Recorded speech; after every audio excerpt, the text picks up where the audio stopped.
If this big, beautiful tax bill of Donald Trump's and the Republicans passes, you are most likely going to see an increase in your taxes from the congressional hearing talking about it. Mr. Barthold, can you help me with explain a little bit on this? I was just looking at the chart here, and it says that in the calendar year 2027, someone that's making less than $15,000 will see an increase in federal taxes by 18.7%. Is that correct? Yes, Mr. Gomez, and that's a consequence of loss of premium tax credits, health care. Okay, so, and then in calendar year 2020, anybody making less than 15,000 sees an increase of 53.5%. Anybody who's making 15,000 to 30,000 sees an increase by 11.7%. Is that correct? Yeah. What calendar year are we in, Mr. Gomez? 2029. It's the next page. 2029. Yes.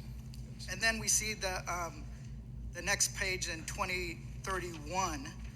Anyone making less than 15,000 sees a.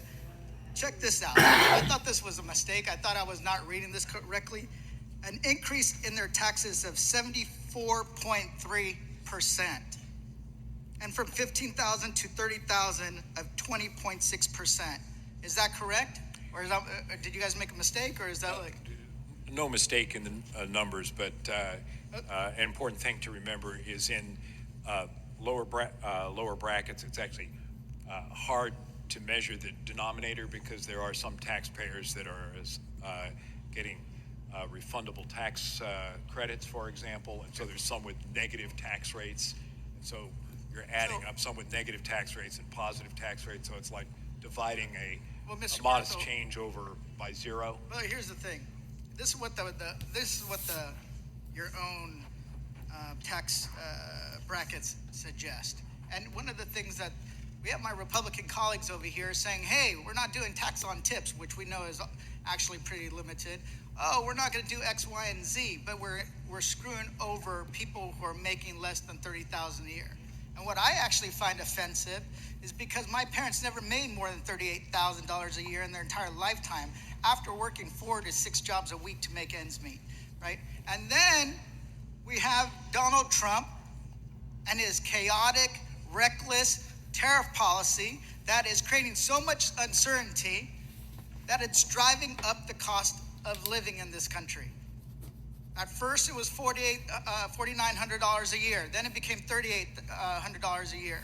Either way, the people at the lower income brackets are getting screwed over by a Republican majority that doesn't give a damn about them.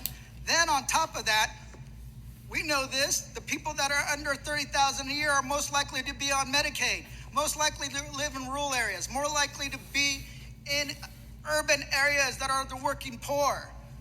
But then they're bragging about, you know what? The top income brackets make the most money, so we're going to give them the highest amount of refunds. That's insane.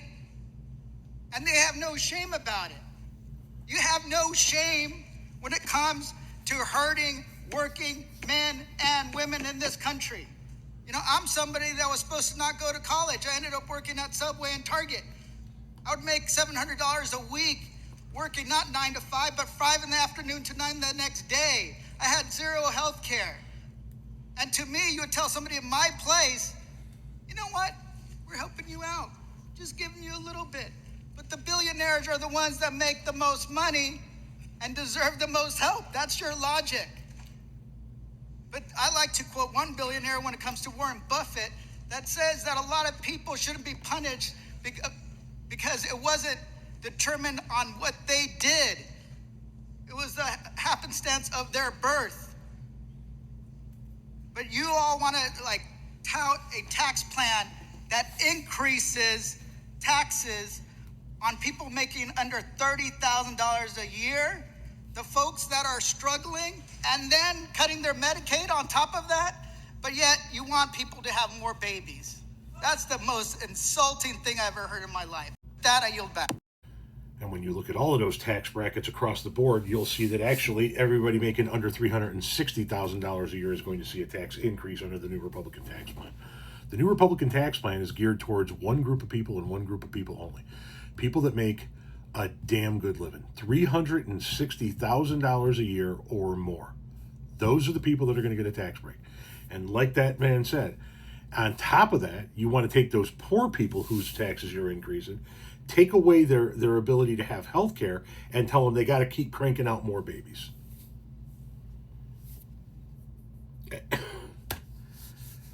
That doesn't work.